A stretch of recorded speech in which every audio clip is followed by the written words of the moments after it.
Hi, everyone. It's me, Tim, and today I want to talk about interview questions. Stavros Nicolo asks, are there interview questions that you wish people asked you more often? That's a good question. No one ever asks me meta questions like that. Not very often, where it's like, instead of asking about a process or something, they're asking a meta question about how the process goes. And my short answer is yes, there are questions that I wished people asked more often.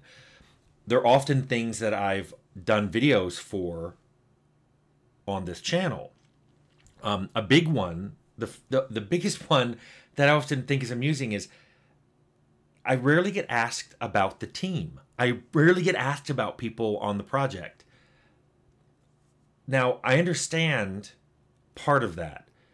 Every publisher I've ever worked for has picked someone on the team to kind of be the representative, the person who does a lot of the talking. And I was told in the past it was because people respond to the game having a face. Sometimes even hire someone to do that. A lot of game companies now have a communications person, and they do all the interviews. I can sometimes tell, though, when I'm talking to someone who doesn't actually do any development. I know they're part of the team, but if they're not actually making any content or anything, and you can kind of tell because their answers are somewhat high level and vague. But I wish people asked me more about the team because, as Warren Spector said, he often gets credited for things he didn't do. And I get credited all the time for things I didn't do. People always ask me about characters and dialogues in my games. And I don't know how many times I've said, other than Temple, I didn't do any of those. Before I didn't do them because I didn't have time, and that wasn't my role. And after Temple, I didn't do it because I wasn't good at it. But I wish people asked more about the team so I could tell people, oh, you know that feature you like? She did that. Oh, you know that character you love? He wrote them. So I wish people would ask too about fun stories in production, because there's always amusing stories about things that happen, usually involving bugs and trying to fix it. Sometimes bugs we decide not to fix. I wish people ask more questions about specific levels, like where'd you get the idea for this? How did this area get created?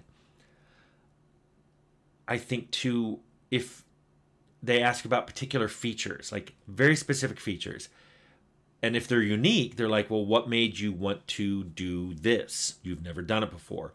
Or, and this is where I really, really love when the person asking the question, it shows their interest and the depth of their interest. When they ask a question like, hey, your last game or games did this, but I noticed you've changed it in this one. Why did you change it?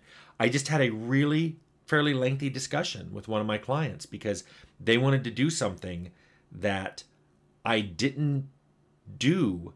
I did it once in one of my games, and then I did it completely differently in two more games, and they wanted to know why.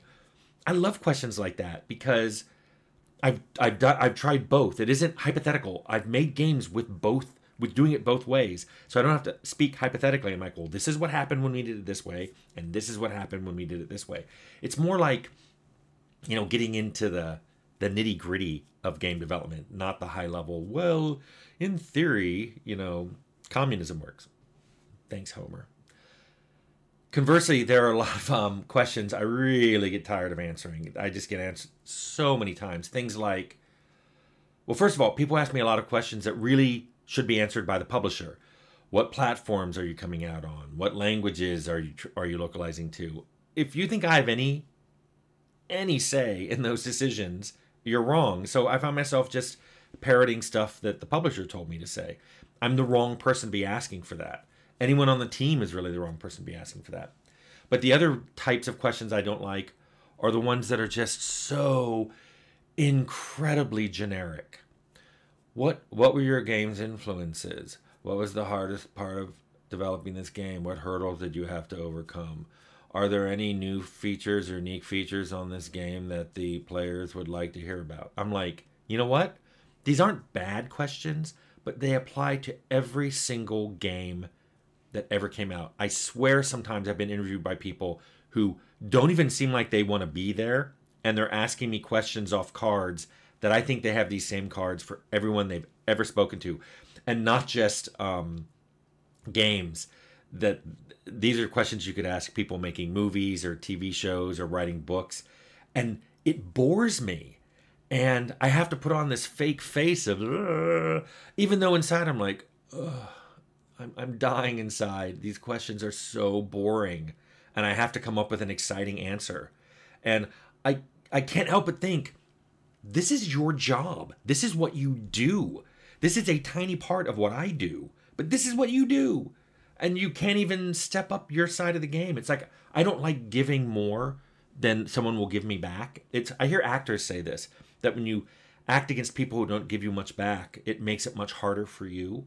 I feel that way in interviews. When interviewers don't bring anything to it, I find myself, it's very hard for me to give anything back. And you can probably tell.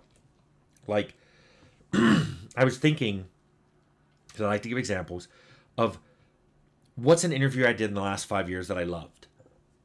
And I'm going to talk about another one that I did recently, but I don't want it to be like recency effect. So when we were doing The Outer Worlds, and this is within the year it came out, Game Informer came by to talk to us about it.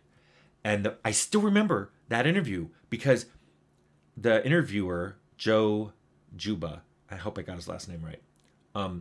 He was really interested. He seemed really interested in the game. And there's a video he put up where it's 100 rapid fire questions. And you would think I'd be like, I don't like these, because there were a lot of questions that were generic. But in a way, Joe was really clever because he interspersed it with hardcore questions where you could tell he was trying to find out stuff about the game that we weren't answering yet. You know, he asked questions about companions. He goes, what's your favorite companion? All innocently, even though we told him, look, we really can't talk about our companions yet. He asked, well, are there any aliens in this game? Are there any intelligent aliens? And I'm like, we're not going to talk about that. But I thought it was funny, and it made me laugh, and I think it comes across in the interview, that kind of energy, because Joe was doing his job. He was trying to find out as much as he could about the Outer Worlds to give to the people who were going to read his article and watch his videos. And that's smart, and it's clever, and I liked it. It was like we had to kind of spar. And the fact that he did 100 rapid fires meant that we were a little bit, off center. It was Leonard and I doing it. And sometimes you could tell he would answer a question and we'd look at each other like, are you going to take that? Because I don't think we're supposed to talk about that. But yeah, let me tell you about the recent interview I did. You saw me wearing shirts the last few days that said TK Mantis on it. I did an interview with Mantis. He was very, very, very interested in my games, and he's incredibly knowledgeable, well steeped in Fallout lore. In fact, at one point I was thinking, this is interesting because I think he may know Fallout lore more than I do. And one thing I have to always remind people is people who play Fallout, all the Fallout games, a lot, you may know the lore more accurately than me, because on the first two, I know content that didn't make it into the game. Either because it got cut, or we decided it didn't belong, or we just talked about it and we never did it. So sometimes I have trouble remembering what made it into the game and what was just something we talked about and then threw away. So it's hard for me to remember what actually made it in the game. Plus, even though I've played all of the Fallout games, well, all of the main line ones, there's a few I haven't played. But I may not have seen all the content. Especially, Bethesda's games are huge. So I may not have seen all the content in Fallout 3 and Fallout 4. So I don't consider myself the final word in Fallout lore. But talking with Mantis, his questions were very specific and very deep and very knowledge-based. And I loved it. I loved it. You can tell watching the interview. By the way, we had literally just met, yet we talk in that interview like we're old friends. There are comments about that. I had never spoken to him before. He contacted me and asked if I could do the interview, and I thought we were just going to do something over a webcam. And then he said, no, I'm going to fly into Seattle. I was hoping you could come down. And normally I'd be like, but it occurred to me, I've lived here for 3 years in the suburbs north of Seattle, and I'd never gone downtown. I'm like, okay, I'll do it. It'll be a good chance to go downtown and see what's changed. He had texted me and said, I'm going to be outside the building the studio's in because it's easy to miss the entrance. As I was walking down the street, I realized I've never met him. I don't know what he looks like, but he knows what I look like. So I'm walking down the street and I see someone and I'm like, that dude looks like he's wearing a vault suit. And he glances at me and then looks away. But I keep walking and I'm looking at the numbers and I know I'm getting close. So I'm slowing down because I know it must be around here somewhere. And he looks back and he goes, Tim? I'm like, Patrick. And he said he didn't recognize me. He told me later, he goes, you're taller than I think you would be. And by the way, I've heard that so many times. So many people when they first meet me go, oh, you're taller than I thought you'd be. As if you look at me and most people say, oh, I thought you'd be maybe 5'9"-ish. And then when I turn out to be 6'1", they're like, and I get it. I look stout. I look zoftig. But just because I'm wide doesn't mean I can't be tall. But anyway, we were just talking outside before we went in.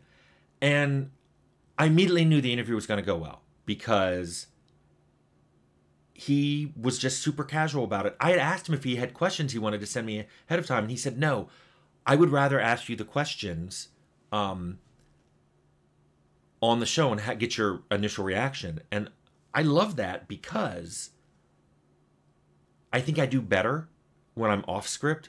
I've told multiple people that whenever I give a talk, whenever I do these, I don't really practice it because then it comes across as inauthentic. If I practice more than a couple times, it comes across as very robotic. So what you see on Mantis's interview with me, and I'll put a link below in case you didn't see it, is he and I meeting for the very first time and him asking me questions that I've never heard.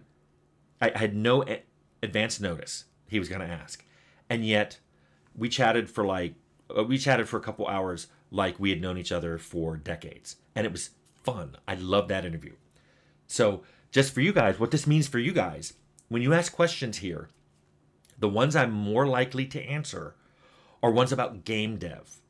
Less stuff that's personal about me or personal about you. Because those are things that I feel like, well, not everyone really wants to know about that. Most people are coming here to know about game development. And also, the questions have to be something that would require a longer video answer. If you ask a question that's yes or no, or the answer is 12, I can just do that in the comment section, and I frequently do. But every now and then somebody will say something and I'll be like, that's a good question. I haven't covered before. Sometimes people ask me the same questions over and over and I'm like, there's a video for it. You can go find it. But when if it's something no one's ever asked before, or it's an angle into some existing thing I've talked about that I realized I never touched on, those are the questions that I like getting. And those are the ones that I do video responses for. Like this one, no one had ever asked me what I like getting in interviews. And I realized that would also help me answer the question of what kind of questions do I like getting on this channel. So there you go. That was a longer answer than I thought. And Stavros Nikolaou, I hope this answered your question because you keep answering me good questions and don't think I don't notice that this is not the first time I've answered one of your questions in a video. Have a good day.